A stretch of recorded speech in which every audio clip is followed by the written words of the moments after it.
Welcome back to Play Piano.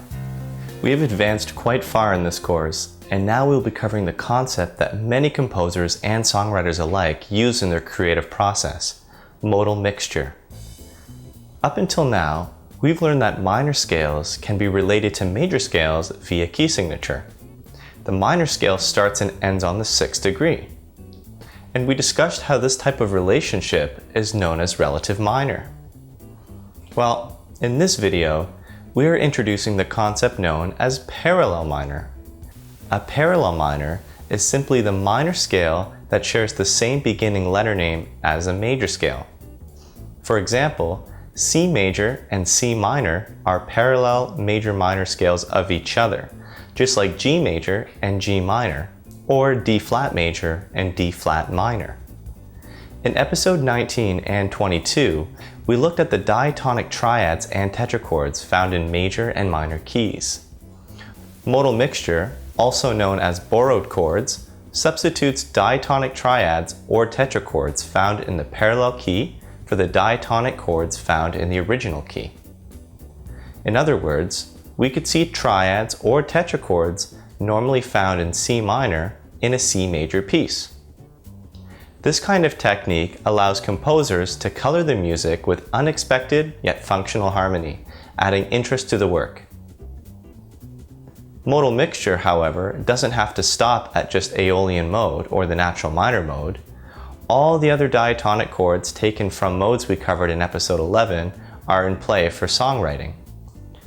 Let's examine quickly what that means.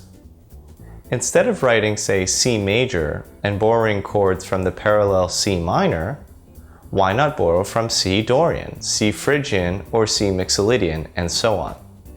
Remember, the minor mode is just one of 7 modes that can be used to borrow diatonic chords and create new chord progressions from. Here's a helpful tip for writing the figured bass for mixture chords. If the root of the borrowed chord is not in the original key, so let's say an A flat chord in the key of C major, then the chord is named by the accidental, so we would call it a flat 6 chord. If it were inverted, just add the corresponding figured bass numbers. Many chord progressions from popular music have borrowed chords. Rock music loves to use the progressions 1, flat 7, flat 6, and back to flat 7, and also 1, flat 6, and 4.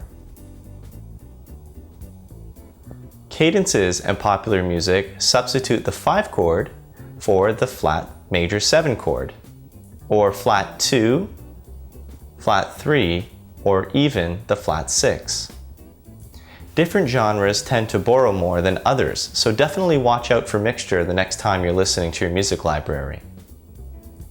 Let's try to identify some mixture chords using figured bass analysis. Here we are in the key of E major, and we have the chord G, C, and E. This chord should have a G sharp and a C sharp if it were diatonic, but since they are natural, it suggests mixture. When we invert it to a root position stack, we can see it is a C major chord. C natural in the key of E is actually a lowered 6th, so we're going to call this a flat 6 chord with a 6/4 figured bass marking, indicating second inversion. Okay, let's do one more. Here we are in the key of F minor, and we have the chord B flat, D flat, and G flat. Since F minor has 4 flats, there shouldn't be any reason for G to be flattened, so you should suspect some mixture here. When we invert it to a root position stack, we can see the G flat major chord. This triad is built on the lowered 2nd, and it is in the first inversion, so we will write flat 2, 6. Remember that the 3 is implied. Okay. That is all you need to know about mixture. Just remember, if there is an accidental outside of the key signature, you are likely looking at a borrowed chord. I'll see you in the next video.